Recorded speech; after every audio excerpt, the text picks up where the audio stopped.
강력한 북한의 집착은 계속되고 있습니다. 이런 추세대로라면 5년 뒤에는 북한이 최대 100개에 달하는 핵무기를 제조할 수 있다는 분석이 나왔는데요. 북한 전문 웹사이트 38노스를 운영하는 미국 존스 홉킨스대 조엘 위트 연구원의 분석을 통해 알아보겠습니다. 북한의 현재 핵무기 보유 규모를 10개에서 16개로 전제하고 예측한 건데요. 먼저 북한의 핵무기 개발이 저성장으로 진행된다고 가정했을 때 5년 뒤에는 20개 핵무기를 보유할 것으로 전망했습니다. 평균 폭발력은 10킬로톤, 과거 히로시마에 떨어졌던 원자폭탄이 15킬로톤 수준이었던 걸로 미뤄봐서 그 위력이 어마어마하다는 걸 알 수 있죠. 한편 중간 성장했을 경우 10에서 20킬로톤의 위력을 가진 핵무기 50개를 보유할 수 있다고 합니다. 뿐만 아니라 소형화가 진전되면서 단거리 미사일은 물론 중거리 탄도미사일과 대륙간 탄도미사일에도 핵탄두 탑재 능력을 갖출 수 있다고 하는데요. 그렇다면 만약 북한 핵무기 개발이 고성장을 한다면 어떻게 될까요? 무려 20킬로톤 이상의 위력을 가진 핵무기를 100개나 보유할 수 있는 능력을 갖추게 된다고 하는데요. 그야말로 천하무적 단계로 전술 핵무기를 필요한 곳에 얼마든지 배치할 수 있게 되는 겁니다. 이번에는 북한의 핵실험 역사를 살펴볼까요? 지금으로부터 9년 전인 2006년 10월 풍계리 동쪽 갱도에서 플루토늄을 사용한 1차 핵실험을 합니다. 3.9의 약한 지진파가 감지됐었죠. 그로부터 4년 뒤인 2009년에는 풍계리 서쪽 갱도에서 2차 핵실험을 했습니다. 그리고 2013년 2월 김정은은 국제사회 만류에도 불구하고 3차 핵실험 버튼을 누르기에 이르는데요. 고농축 우라늄을 사용한 것으로 추정되고 있고 6에서 7킬로톤으로 위력이 상승한 것으로 조사됐습니다. 북한이 3차 핵실험을 한 지 2년이 훌쩍 지난 지금 4차 핵실험이 임박한 것 아니냐는 전망이 속출하고 있는데요. 김정은은 과연 어떤 선택을 할까요? 대화일까요? 아니면 핵일까요? 국방 전문가인 자주국방네트워크 신인균 대표 그리고 인민군 상사 출신인 이소연 대표와 함께 자세히 분석해 보겠습니다.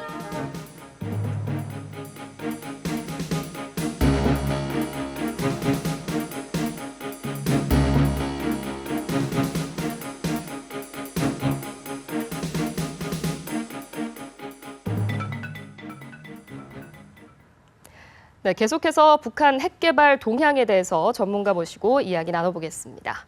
안녕하십니까? 안녕하세요. 네, 안녕하십니까? 예. 오늘 북한의 핵무기 어느 정도까지 개발이 됐는지 이 부분에 대해서 이야기를 나눌 텐데요. 먼저 북한이 고폭 실험을 계속하고 있다라는 분석이 나왔는데 이게 어떤 목적으로 시행되는 실험인지요? 폭발력을 증대시키기 위해서 하는 겁니다. 이를테면 우리는 이제 폭탄이니까 우리가 알고 있는 폭탄, 뭐 수류탄 이런 거는 던지면 그냥 충격에 의해서 터지고 뭐 그런 거 아니겠습니까? 그런데 핵폭탄은 그렇지 않습니다. 아주 고른 핵물질을 에워싸고 있는 구가 있어요. 구가 있으면 그 구를 에워싸고 있는 뭔가 물질이 있지 않습니까? 이 360도 입체적인 전 방향에서 동시에 똑같은 충격을 줘야 됩니다. 꽝! 이렇게.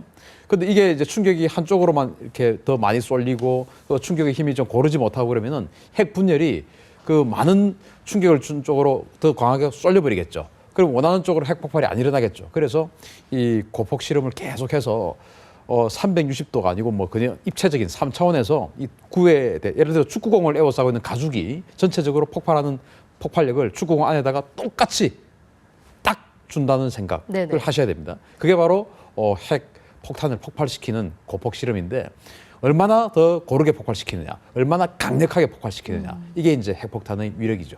그럼 이게 핵무기 소형화와도 관련이 있는 건가요? 소형화와 관련이 있습니다.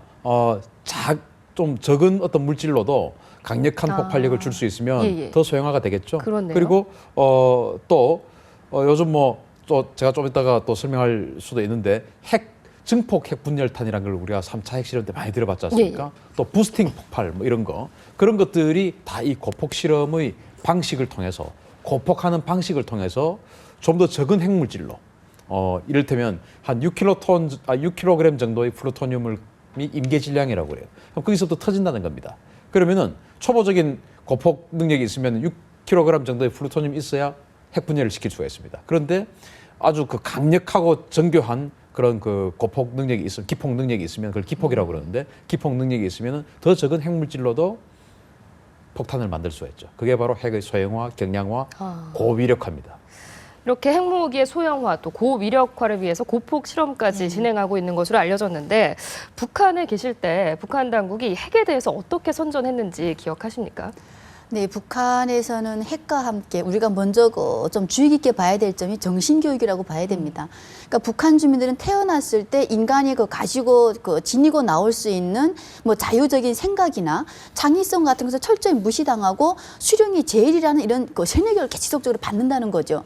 세뇌교육과 함께 또 군대에 가게 되면 군사교육과 함께 또 정신교육을 일관되게 같은 시간을 포괄을 해가지고 계속 배우고 있습니다. 여기에서 뭐냐면 북한이 가지고 있는 군사력과 함께 북한 군인들은 수령을 위해서 죽을 줄도 아는 이런 가미가제 정신, 총폭탄 정신이라는 걸 가르칩니다. 그러면 군인들에게 그럼 마냥 수령을 해서 죽어라라기보다는 자, 우리가 너희들을 보호하고 지키기 위해서는 이런 핵이라는 것이 있다라는 것을 주민들에게 아주 효과적으로 이용도 가능하다는 겁니다. 그래서 그동안 북한 주민들에게는 핵이라는 것은 말 그대로 북한은 2015년 통일대전이라고 하지 않습니까? 네, 예. 전쟁을 위해서라도 우리는 이런 비대칭 전력, 핵이라는 것은 철저히 필요한 것이고 북한 주민이 살 길이 곧 핵이다라고 선전을 해왔습니다. 그렇군요. 네. 북한 주민이 살 길이 핵이다 이렇게까지 선전을 하고 있는데 북한이 과연 이 핵탄두 소형화에 성공했냐 이 부분은 뭐 계속해서 논란이 되는 것 같은데요. 이 핵탄두 소형화를 해야만 핵무기로 만들 수 있는 건지 그 개념에 대해서 좀 설명을 해주시죠. 자, 핵을 북한이 핵실험을 했을 때 폭발을 지하에서 했지 않습니까? 그건 뭐 분명한 사실이고요. 그러면은 자기네들 지하에서 핵폭발 시키려고 핵폭탄 만드는 거 아니죠. 그들이 원하는 곳, 이를테면 지금 미 국회의사당을 폭발시키겠다 이런 네네. 동영상도 보여주고 있는데 그럼 미 국회의사당에 보내서 폭발시키려고 하면 방금 말씀하신 그런 가미가제 전사들이 그걸 짊어지고 예. 가서 자폭을 하든지 아니면은 뭔가를 통해서 날려서 보내든지 해야 되는 날려서 보내는 것이 바로 미사일이죠. 그러면 제일 편한 게 날려서 보내는 게 아니겠습니까? 그러면은 미사일이란 것이 한도 끝도 없이 무거운 것을 머리에 짊어지고 우주로 날아갈 수가 없습니다. 될 수 있으면 가벼워야 되죠. 그래서 북한이 가지고 있는 미사일 중에서 뭐 여러 가지가 있지만 이를테면 노동 미사일 같은 경우에 최대 1톤 정도의 탄두를 실을 수가 있습니다. 그러면은 1톤 이하로 만들어야 노동 미사일에 탑재가 되는 것이죠. 그러면은 그것이 이제 소형화가 됐다고 하는 것이고 노동 미사일을 비롯한 미사일에 탑재하지 못하는 핵무기는 사실은 큰 의미가 없습니다.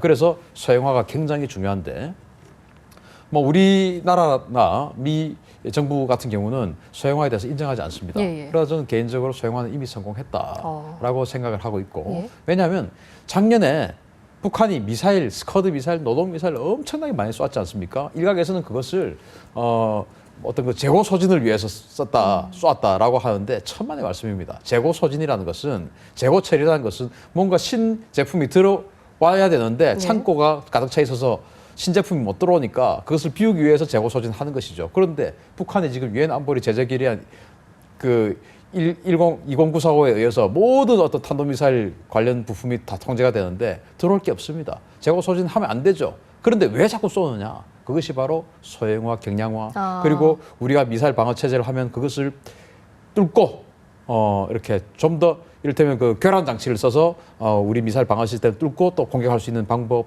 여러 가지 그걸 뭐 전문 용어로 편심 탄도 비행 그럽니다. 그런 연습 이런 걸 계속 한 것으로 저는 알고 있습니다. 그래서 그런 것을 봤을 때 북한이 결코 도발만을 위한 도발을 하지 않았어요.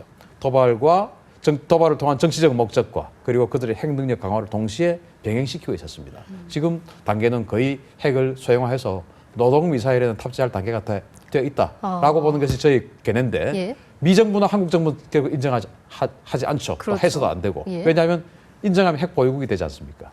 그렇습니다. 말씀하신 것처럼 뭐 국방부는 인정을 하지 않고 있지만 대표님께서는 여러 가지 뭐 실험을 통해서 미사일에 탑재할 수 있을 정도로 소형화에 성공했을 가능성을 배제할 수 없다 이렇게 네. 지적을 해주셨는데 이런 가운데 북한이 이런 추세대로 간다면 5년 뒤에는 핵무기를 최대 100개까지 보유할 수 있을 것이다라는 분석이 나와서 뭐 논란이 되고 있는데 네. 이 분석에 대해서는 어떻게 봐야 될까요? 그 분석이 보면 아까도 말씀하셨지만 예. 저성장 시나리오, 중간 단계, 고성장 시나리오가 있지 않습니까?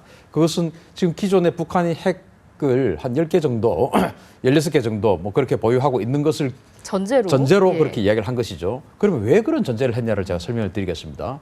물론 제가 그 조엘 위트 씨의 보고서를 다 보진 않았습니다만은 저도 핵을 전공했기 때문에 그걸 왜 했을까?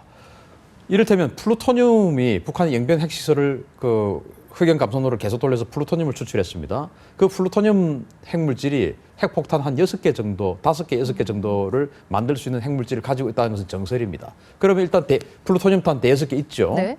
그리고 해커 박사를 북한에 데리고 가서 고농축 우라늄 원심 분리기를 2,000개를 보여줬습니다. 그때가 2010년도입니다. 그러면은 2010년도부터 그 공장을 가동했을까요? 아니죠. 그 이전부터 했겠죠. 그게 안정화가 됐을 때 해커 박사를 데리고 갔겠죠. 네.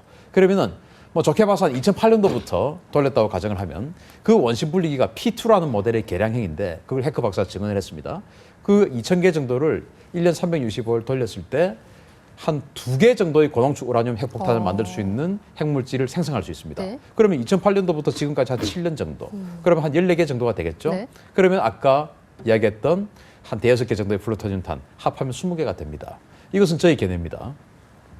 그리고 그 조엘 위트의 보고서는 핵 폭발력을 조금 더 제가 보는 견해보다는 다운했습니다. 저는 그보다 훨씬 더 강하다라고 하는데 예를 들어서 시청자들께서 그러면 신인균 씨는 너무 과하게 자꾸 평가를 하는 것이니까 일부러 아닙니다. 과학적으로 제가 말씀을 드리겠습니다. 분명히 우리 아까 저기 보면 1차 핵실험 때 1킬로톤이라고 우리 앵커께서 설명을 하셨어요. 지진파가 3.9라고 그랬습니다. 네네. 2차 핵실험 때 지진파가 4.5였어요. 지진파가 0.2가 상승하면 위력은 더블이 됩니다. 그러면 1킬로톤에서 4.1킬로톤이 되면 2킬로톤 되죠? 4.3이 되면 4킬로톤이 되죠? 이런 식으로 더블로 올라갑니다. 자, 그러면 1차 핵실험은 1킬로톤 이하라고 그랬으니까 이건 배제를 하고 오늘은 보도해 보니까 2차 핵실험을 3에서 4킬로톤이라고 나오는데 사실 기억을 되짚어서 2009년도로 돌아가 보면 2차 핵실험은 5킬로톤이라고 그때 당시 보도가 다 나와 있어요. 그러면 5킬로톤으로 저는 보고 있습니다. 5킬로톤이 4.5 지진파였는데 3차 핵실험이 4.9에서 5.1이라고 그랬습니다. 지진파가. 그러면은 4.5가 5킬로톤이면 4.7이 되면 10킬로톤이 되고 4.9가 되면 20킬로톤이 됩니다. 5.1이 되면 40킬로톤이 됩니다.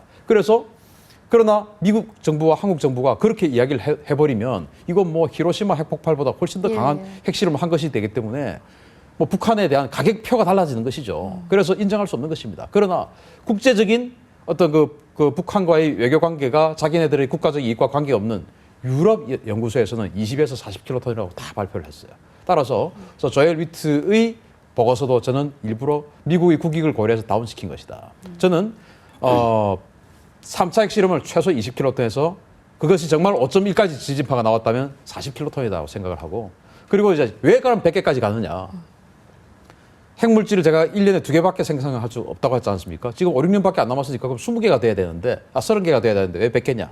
지금 기폭 실험을 계속하고 있다고 그러죠. 그 기폭 실험이 새로운 방식의 핵폭발 실험입니다. 아까 제가 말씀드렸던 것은 핵 탄두를 에워싸고 있는 물질들이 고르게 폭발을 시킨다고 그랬죠. 네. 그러나 이 새로운 것은 소량의 플루토늄을 가지고 이 속에다가 집어넣어서 그 안에서 폭발을 시킵니다. 그 플루토늄의 폭발력을 가지고 고농축 우라늄을 폭발을 시켜서 핵 분열을 시키는 것이죠. 이게 바로 핵 증폭 분열탄입니다. 그렇게 되면 소량의 플루토늄, 소량의 고농축 우라늄을 가지고도 훨씬 더 강력한 폭발력을 만들 수 있죠. 따라서 소량이 들어가기 때문에 그것이 최대 기술력이 고성장하게 되면 100개까지 갈 수 있다는 게 저 분석이다라고 저는 판단을 합니다. 이미 그 핵무기를 뭐 20개 가까이 보유하고 있는 가능성 제시해 주셨고 위력이 조엘 위트 박사의 것보다 더 강할 수도 있다. 이렇게까지 이야기를 해주셨는데 이렇게 북한이 계속해서 핵실험을 하고 핵무기를 개발을 하려면 돈이 필요하겠죠. 북한에 계실 때 어느 정도 규모의 돈이 들어가는지 혹시 파악을 하셨습니까?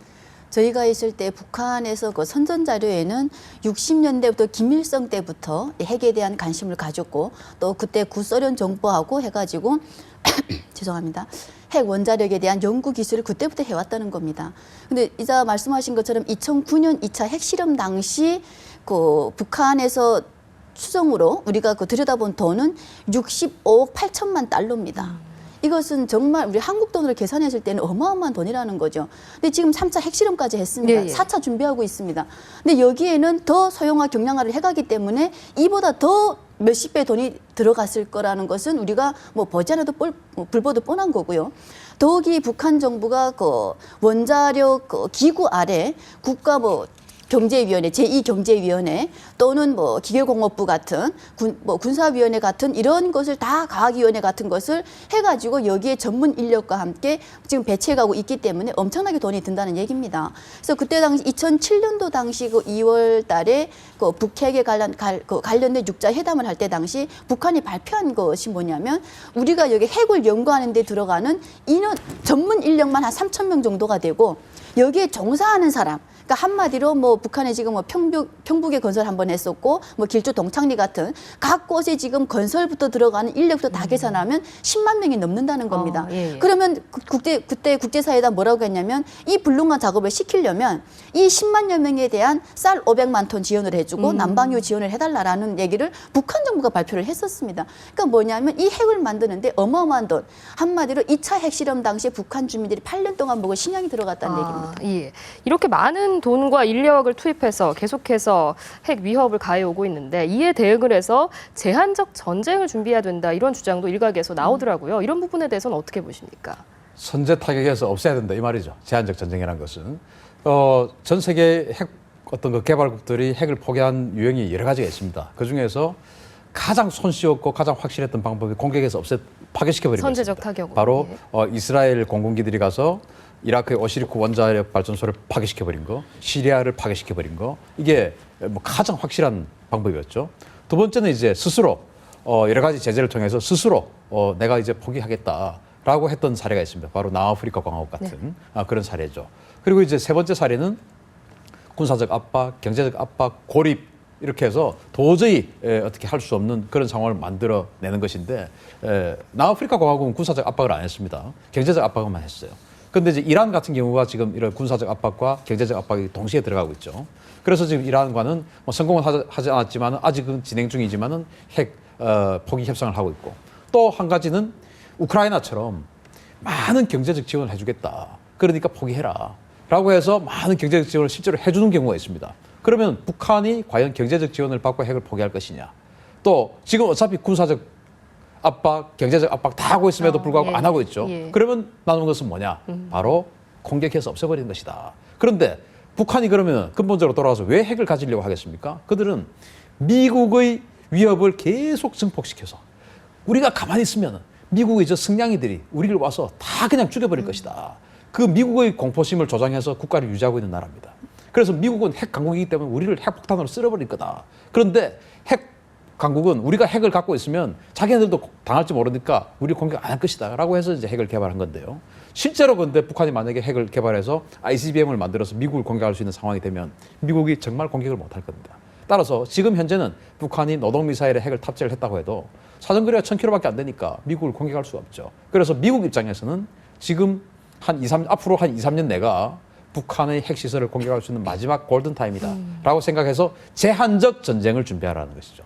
제한적 전쟁이라는 것은 지금 IS처럼 지상군이 들어가지 않고 그냥 공습으로만 하는 그런 전쟁이 제한적 전쟁이겠죠. 공습해라. 그 말입니다. 그렇군요.